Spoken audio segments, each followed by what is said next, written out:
For this Founders Friday, I got to meet with an incredible entrepreneur, a seasoned entrepreneur, Ian Elliot, one of the founders of Elliot Brown, and some of you may remember the watch brand Animal Watches, which he was one of the founders of too.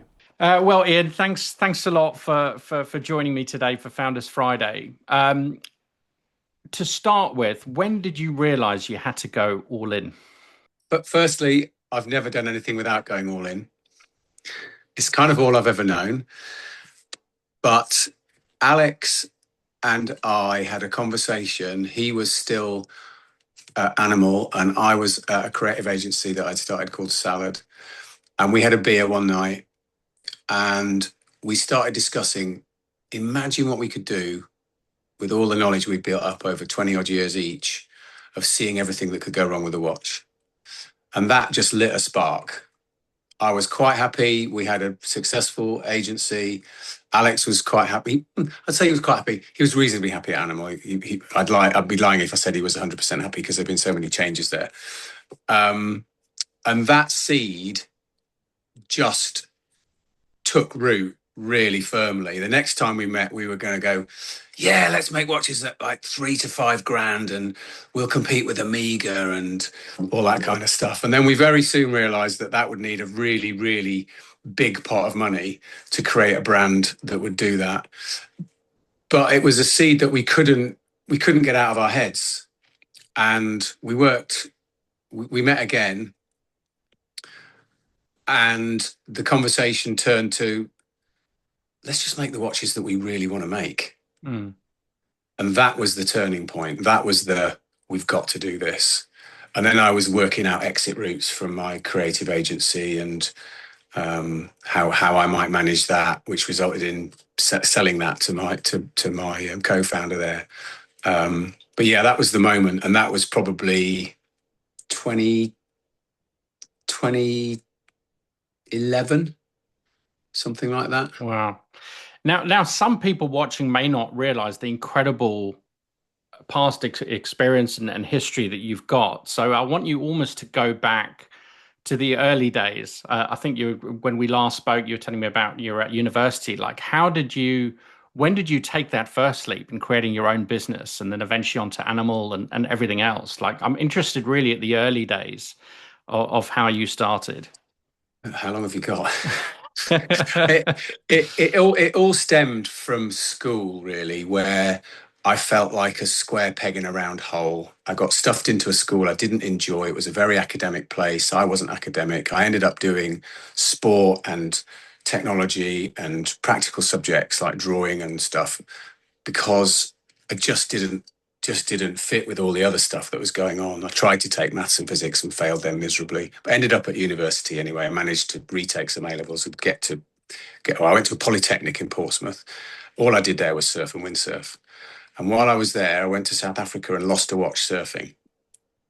And I came back and started playing around with bits of Velcro and webbing and made a watch strap out of Velcro and webbing. And I wore that for a couple of years. And was right into the sort of surfing, windsurfing scene. The journey from there, I actually left my degree course to set up a small clothing company called Suck Shirts with a Z on the end, because it was all, the whole kind of California vibe, which is very pertinent right now, was a strong influence. The sort of skateboarding videos that we'd see and the magazines that we'd read were really, really influential. So I left my degree course with an option to go back to keep my parents happy, and set up a little clothing company. And while I was doing that, that was when I went to South Africa, created the watch strap, went on a surfing holiday to Jersey with my girlfriend at the time, who's now my wife, took a little bag of Velcro watch straps with me that I'd made, sold them to a surf shop there, called Wind and Wave, run by a lovely guy called Bill. And they weren't marketed. They didn't have any sort of promotional packaging or anything. They were literally just strips of Velcro and webbing. And he sold them all while we were there. Wow. To the surfing community on Jersey.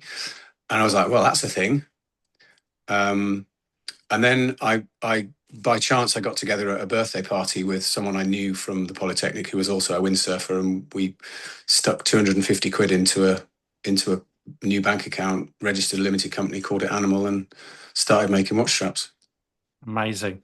And And and that, then and then from there, that was in March '88. We established that business, and in the mid '90s, our ambition had always been to make watches. And in, I think it was '94, we had about 1,000 retailers up and down the country, and we pre-sold a collection of 4 watches, the 001 and the 002 series Animal watches. Um, and the week we launched those, we tripled our turnover. So that was a pretty exciting ride. And wow. so watch straps and watches have been in my blood for a long time. Unbelievable, incredible story, and it's great to see that you're still at it. So now going back to Elliot Brown, that kind of, I mean, obviously you'd been running your own business from the start, really, but what scared you the most, or did anything scare you about deciding to take that leap, or going back into watches, or going all in on something else, and leaving the agency, if you like? Yeah, I was very apprehensive.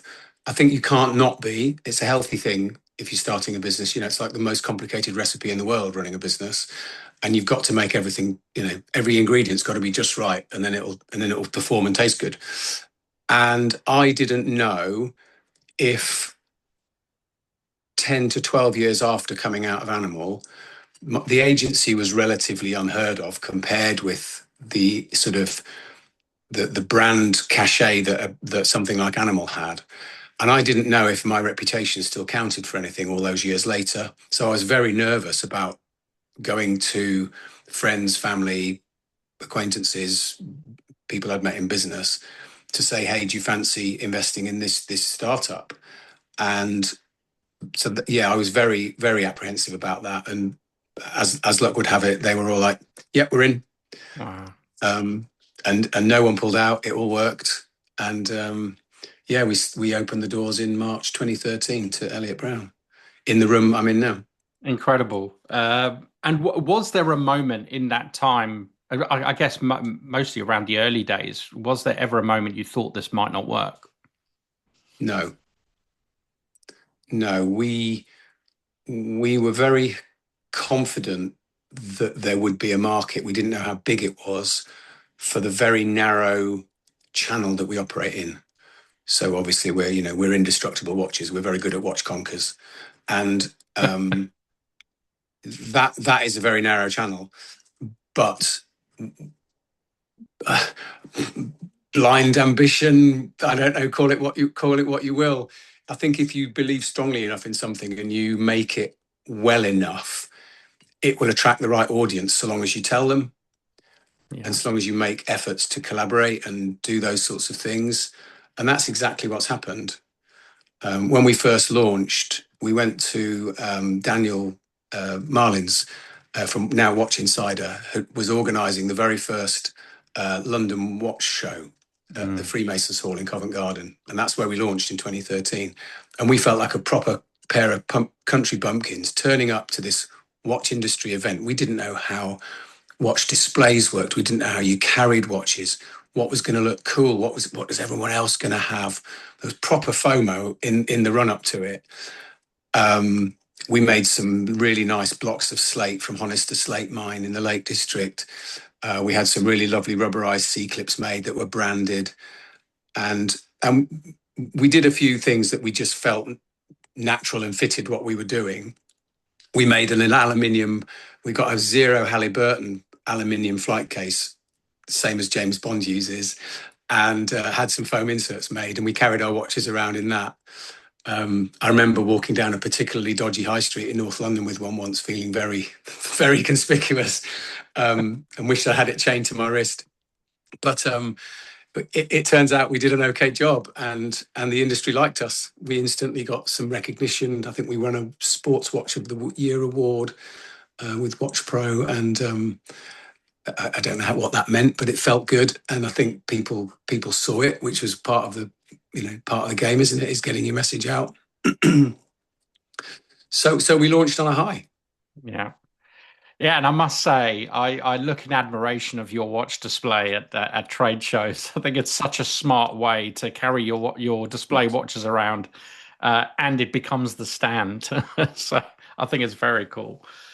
Um, what's the biggest thing people don't see behind the scenes? Like, what might you think of the kind of watch fans that are out there and collectors? What do you think might surprise them about running a watch brand?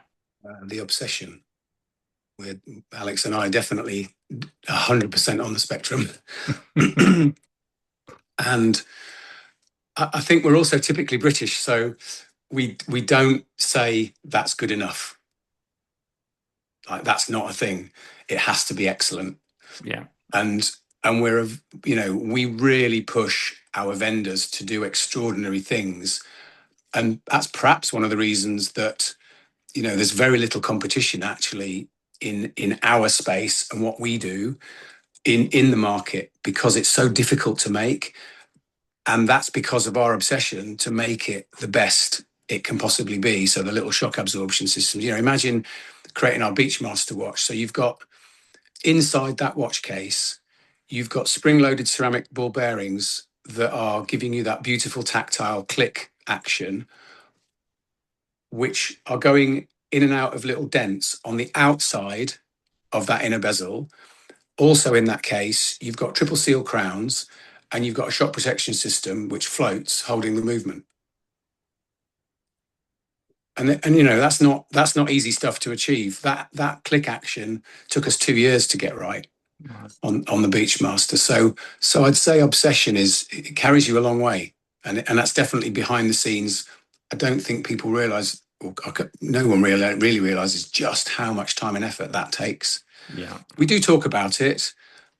And am I allowed to say another thing as well? The behind the scenes is just how hard everybody here works. We're a tiny team and we punch well above our weight. And that feels really rewarding and almost rebellious because we're achieving so much from so little. And I absolutely love that. That's infectious. It Yeah. really is infectious.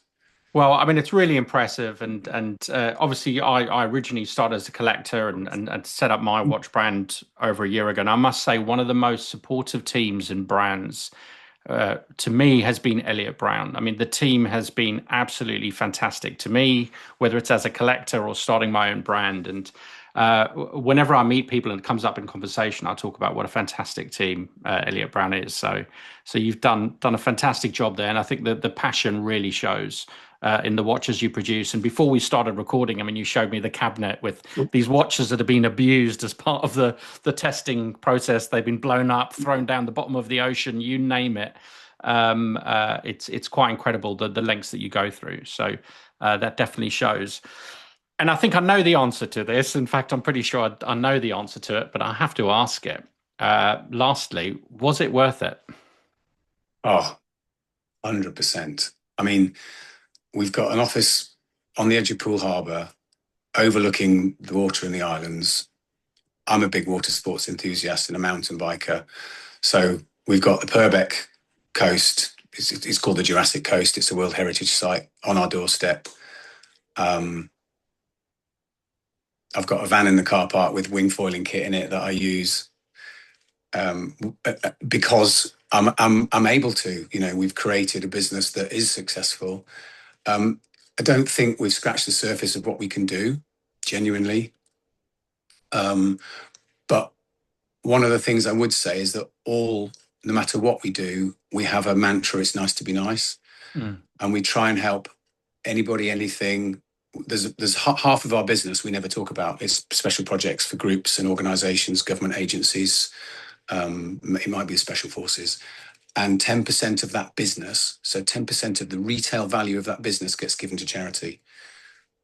And we've got some awards for that we don't really talk about, but they're the really proud things that we do behind the scenes that make us feel human and complete, I suppose. Wow, that's fantastic. Well, Ian, thank you so much for your time. I know you're a busy guy. And yeah, I really appreciate it. It's been fascinating. It's been an absolute pleasure.